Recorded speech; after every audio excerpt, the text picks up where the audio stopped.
Hey, my name's James Nicholson. I hope you guys are well. I want to show you around a property that I own in Hastings down in Sussex. And this property, the rent has gone from £800 to £1,450 in a very short period of time. I want to show you how I've done that, why I've done that, and give you a little tour of the property so you can see the type of property that we have here. Now, before we jump into this, as always, if you haven't done already, do smash subscribe and hit the bell notification. And while you're here, smash that like button, tick that like button, do something to the like button. That really, really helps us with the YouTube algorithm. You see, we've just gonna hit 600,000 views this month, which is insane. So let's give you a little tour of this property. So I'm in the living room right here.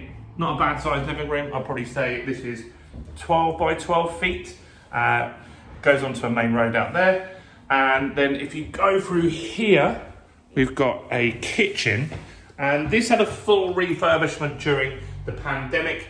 It was a full back to brick refurbishment. We try and keep things simple on our projects. We use the same kitchens. This is from B&Q. We use TradePoint to get the discounts there. We use the same tiles, same worktops, same cooker, same taps. Everything's the same. And the reason for that is because at the end of this project, there are leftover tiles. There are leftover parts from the kitchen that we just take on to the next project, and it saves us money. I watch quite a few YouTubers that they have different kitchens in every project, and it just makes more work. It's not as profitable to do that. And at the end of the day, a tenant that lives in a house in Hastings doesn't know that we've got the same kitchen in Dorking. So why wouldn't you make it easier for yourself? So this is the kitchen here. Not bad sizes as well. Like you can have a dining table over there. And then you go through here. We've got a bathroom in here. So here's the bathroom. Behind there, you can see everything on that. There's a bath in there.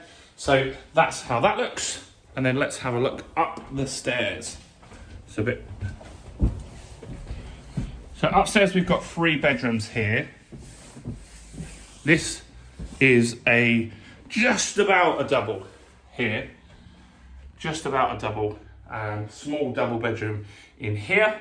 Then in this room here, this is a decent sized double bedroom, this one. So all pretty nice. This property was a huge project. It was back, they say, to brick. This is back to stone. It had lots of insulation. This is the master bedroom. This is a big bedroom here. Decent size bedroom. And then that looks up. You go down there towards the town. So yeah, we went back to stone on this, and all of these walls here have thick insulation. The roof has thick insulation because it was really, really cold and damp in here before. So we did that in the pandemic. As I said, it was quite an important project to do. And then we've had tenants in there ever since. And the tenants were paying us a below market value rent, and that was fine. But then we've got the situation now where interest rates have gone up. The tenant was a little bit difficult with maintenance issues. We had so many things called in that were unnecessary.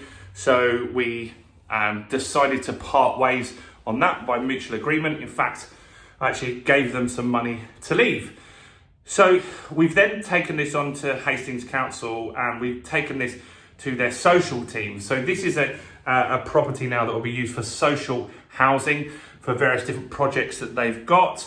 And the rent for that is significantly higher. So market rate on this property is £12.95 now.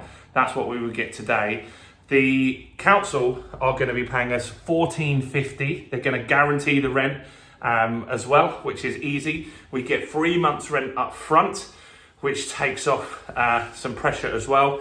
And it just also helps the council by reducing their bill. You see, the council, the guy that just came round, Simon, one of the biggest problems they've got at the moment is they don't have enough landlords. So if you're a landlord and your tenancy ends, maybe you might want to consider the council, because it pays significantly more at the moment, because some people they're putting up in hotels families and vulnerable people and stuff like that are staying in hotels, which costs the council an absolute fortune, and they just can't afford it. The guy said Hastings Council is on the verge of bankruptcy at the moment, and their goal is to get as many people into private accommodation as possible, because that is what's going to stop them going bankrupt.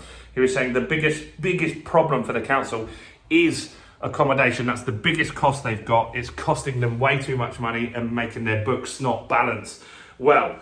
So that's an option as a landlord. Obviously, you can run it as a vanilla buy-to-let like we did for many, many years, but the rent just wasn't high enough. That was our problem with the higher interest rates and all the stuff that's going on, all the legislation that you've got to comply with and stuff like that. It just didn't work for us, and that's a big issue that we had here. So we are moving this property on. It's going to help more people. The old tenant, they've got a better property for them as well. They had kids, they wanted somewhere with a garden, so that's good for them as well. And so all of this stuff is important to take into account. Like, can you make more money? Can you help some people along the way? That's a consideration on all of this. A lot of landlords are put off renting to council because they feel they're going to get a bad tenant or someone that's going to trash their property. And you've got that risk with any tenant. I've had private tenants that have caused problems for me over the years. I've had all sorts of people that have caused different issues for me at different times. So I don't think it is necessarily a problem. I rent to councils in other areas as well. In Doncaster, for example, we've got one with the council, and it's fine. Like, it's no problem. In fact, with the council, we're more likely to get paid on time. That's a big consideration as well, because with the higher mortgage payments, you need your cash flow to be good, particularly in this kind of market. So that is very, very important. And so that's a consideration here. So this is a 3-bedroom house. It's in the town. We bought this for £110,000. When was that? I think 2006. Something like that. So that was probably at the height of the market back then. We've refinanced now. We've got a higher mortgage now because we've taken money out, taken equity out of this property to use to buy other purchases.